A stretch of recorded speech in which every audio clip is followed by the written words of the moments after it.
As of today, it will henceforth be the official policy of the United States government that there are only two genders, male and female.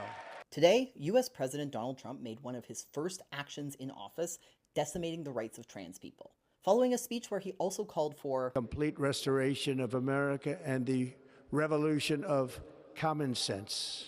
And we knew this was coming. And yet the degree to which Trump has created this divide between his common sense revolution and LGBTQ2S+ people is stark and scary. One of Trump's first actions as president today was to sign an executive order focusing on defending women from gender ideology extremism and restoring biological truth to the federal government. The new order will erase federal legal recognition of trans people and establish binary definitions of sex as male and female.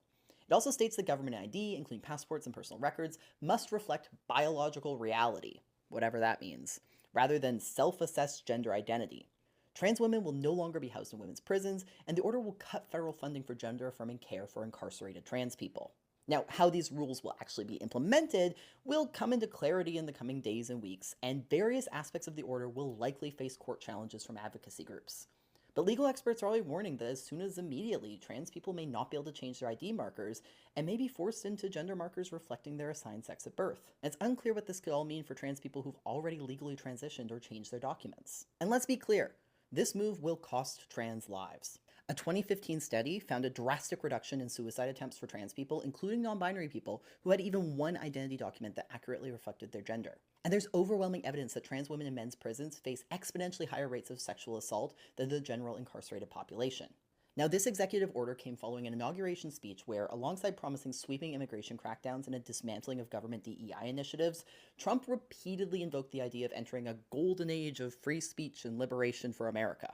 For American citizens, January 20th, 2025 is Liberation Day. Decimating the rights of trans people across America is not liberation.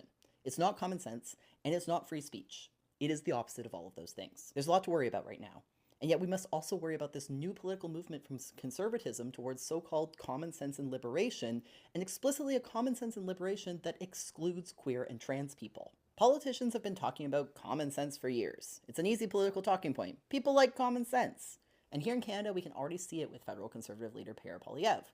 But this new flavor of common sense that casts LGBTQ2S+ people out is not actually common sense. It's discrimination. Trump's actions on this first day of his presidency show that, and they forecast a lot more attacks on LGBTQ2S+ people to come.